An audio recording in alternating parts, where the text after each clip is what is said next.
Eamon, you mentioned something that you kind of have to, almost like the ticket punching, where you kind of have to be this tall, that you have to, not this tall, but you have to be this fit. Right. You have to have this sort of race experience. You have to have that sort of stuff. That gets you in the door.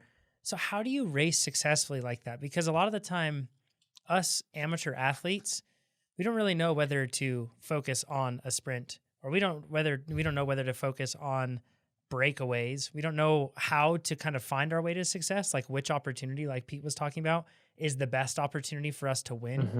Mm-hmm. So how do you do that in this sort of racing? Like, how have you somehow limited, or I guess found the ways, like how are you going to succeed over there?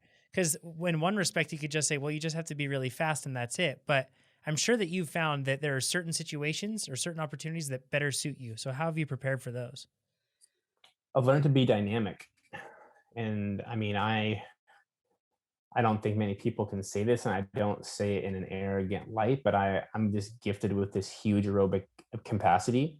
Mm-hmm. So, I mean, unless we're going flat out for 90 minutes, then I'm not going to be a key player. But I mean, from 30 seconds to 30 minutes, like you're not going to drop me.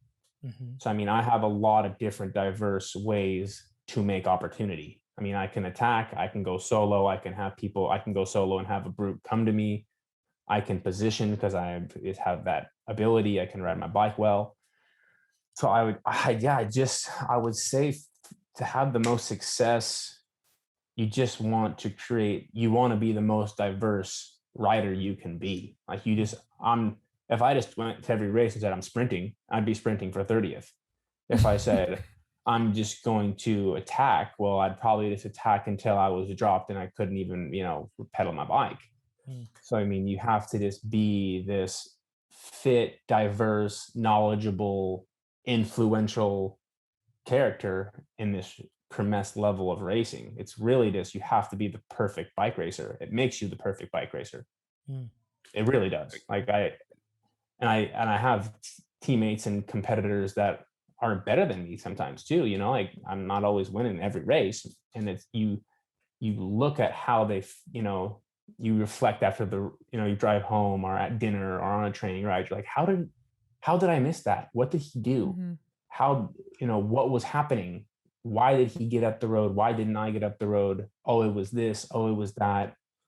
And you got to pick and you got to, pull and you got to, take what you can get to build your own, monster, and you become even more unbeatable.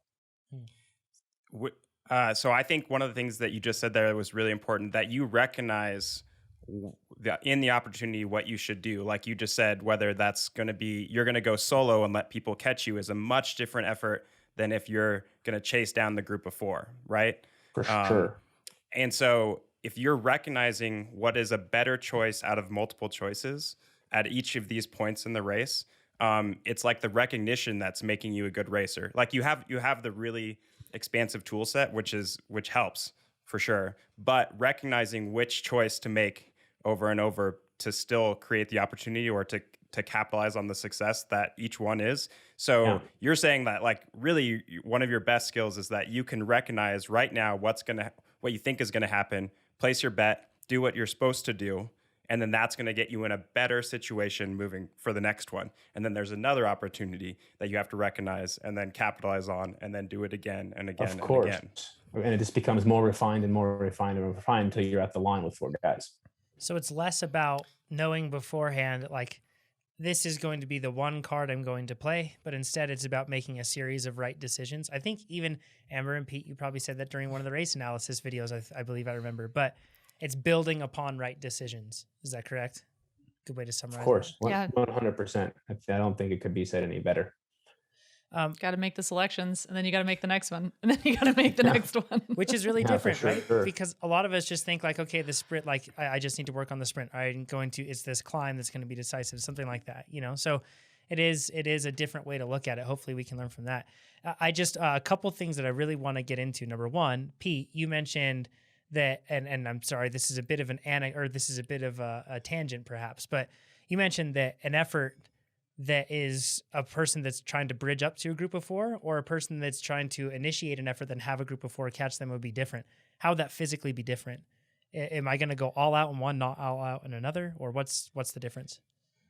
I think it's really, I know the reason for me is because it's much easier to get caught by 4 guys than it is to chase down 4 guys. And I have, and I mean that in both in my physiology and the way I like to race. So for me, it's much easier to snap super hard, take advantage of a situation at the front of the race that gets you a little gap, and then put in real work to get far enough away that you're still tantalizingly close, but not close enough that it's not just gonna elastic back together.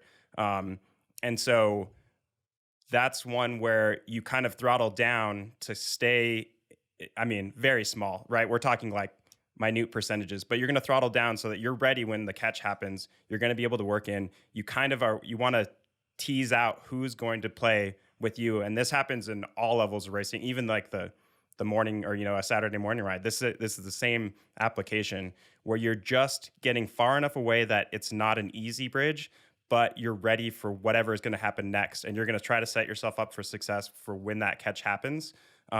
Because it's not about you going all out for the next 40 minutes or 60K or 100K. It's about how to be ready for the next step of the race that's about to happen. Yeah, so it's not all about just completely, emptying the tank and going as hard as you possibly can, right? If you like this video, make sure you give us a thumbs up. If you didn't like this video, you can give it a thumbs down, but let us know what you would have done differently in the comments below. If you want to see more of these videos, make sure you subscribe to our YouTube channel. And if you want to become a faster cyclist, check out TrainerRoad.com. Do it. If you think I have better hair than Jonathan, give it a thumbs up. If not, leave a comment. My hair is better than his.